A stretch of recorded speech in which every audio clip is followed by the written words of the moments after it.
Hello student, स्वागत है आपका आपके चैनल द फाइट एग्जाम में। कोई भी एग्जाम को फाइट करने के लिए हमारे चैनल को ज़रूर सब्सक्राइब कीजिए। चलिए हम लोग यहाँ पे हिंदी व्याकरण में निबंध पढ़ रहे थे और आज का जो हम निबंध पढ़ेंगे वो है बाल मजदूरी। ठीक है, तो बाल मजदूरी निबंध है और इसको जो है क्या कहते हैं, इसको आप याद जरूर कर लीजिएगा। ठीक है ना, इसको याद करके बढ़िया तरीक़ा से आप क्या कर सकते हैं, ठीक है, इसको आप लिख सकते हैं, नोट बना सकते हैं। तो चलिए वीडियो को शुरू करते हैं और आपको बताते हैं। ठीक है, चलिए सबसे पहले यहाँ पे हम लोग भूमिका देखते हैं।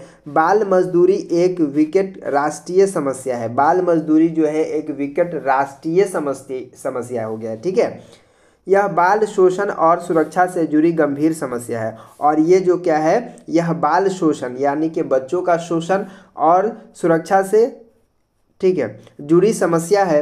आज भारत में बच्चों के समग्र विकास हेतु बाल सुरक्षा अधिनियम लागू है।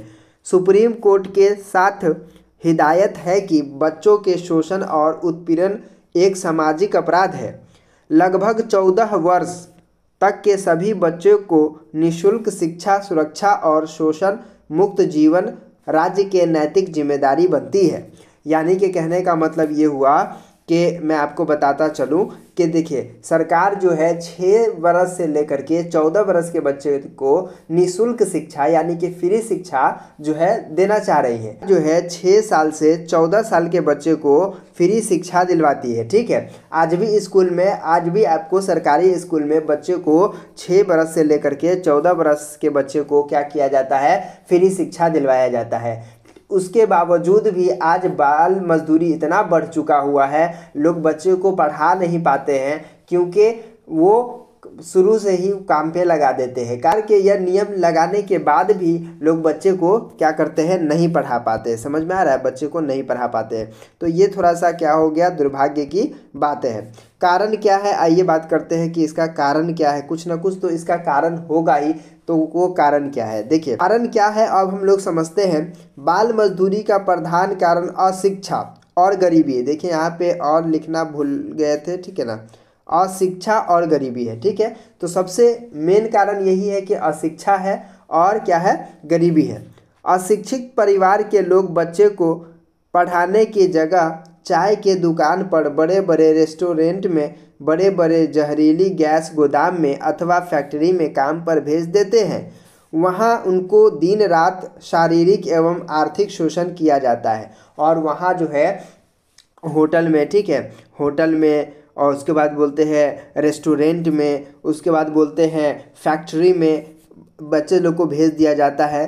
और वहाँ जाकर के वो जो है शोषण के शिकार हो जाते हैं। इस तरह से शोषण के शिकार हो जाते हैं, रात दिन वो खटते रहते हैं। जो बच्चे राष्ट्र के भविष्य हैं, यह बाल शोषण मानव अधिकार आयोग के नियमों के खिलाफ गैर जरूरी बाल मजदूर है। अब जो बच्चा जो भविष्य है, हमारे देश का भविष्य है, लेकिन वो बच्चा अब वो देश का भविष्य नहीं रह गया। ठीक है, हमने उसका अधिकार क्या कर लिया है, छीन लिया है। हमें इसे अविलंब रोकना चाहिए और हमें इसे क्या करना चाहिए, जल्द ही इसको रोकना चाहिए। ठीक है, और आगे देखते हैं यहाँ पे लाभ और हानि क्या होगा इससे, वो मैं आपको समझाता हूँ। यहाँ पे देखिएगा, लाभ और हानि है।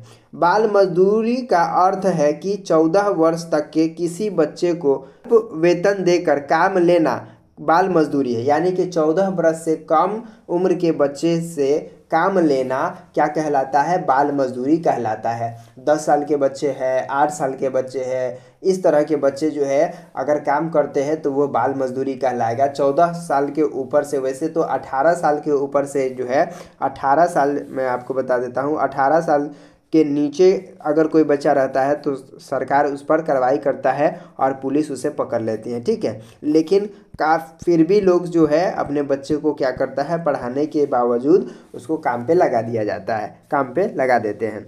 देखिए, इस क्षण को अपराध माना गया है। बाल मजदूरी के कारण बच्चे अशिक्षित, असुरक्षित और उत्प्रेरित होते हैं। अक्सर गरीब अभिभावक अपने बच्चे को स्कूल में भेजने की जगह होटल, ढाबों, फुटपाथ की दुकानों में भेज देते हैं, जहां उनका आर्थिक शोषण होता है। जिन बच्चों के हाथ में स्लेट होना चाहिए, उन बच्चों के हाथ में प्लेट होता है। बाल मजदूरी को रोकने के लिए सख्त कानून बनाने की ज़रूरत है।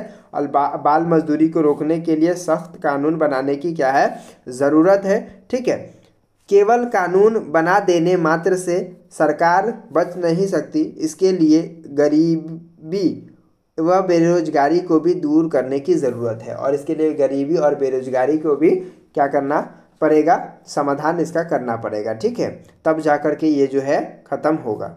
चलिए यहाँ देखिए निष्कर्ष इसका क्या निकलता है। बच्चे को स्कूल भेजकर उन्हें निःशुल्क शिक्षा की सुविधा देकर ही हम बाल मजदूरी को कम कर सकते हैं। इसके लिए बोल रोजगार एवं शोषण मुक्त सामाजिक व्यवस्था लानी होगी, तब जाकर हमारा समाज बाल मजदूरी से मुक्त पाएगा।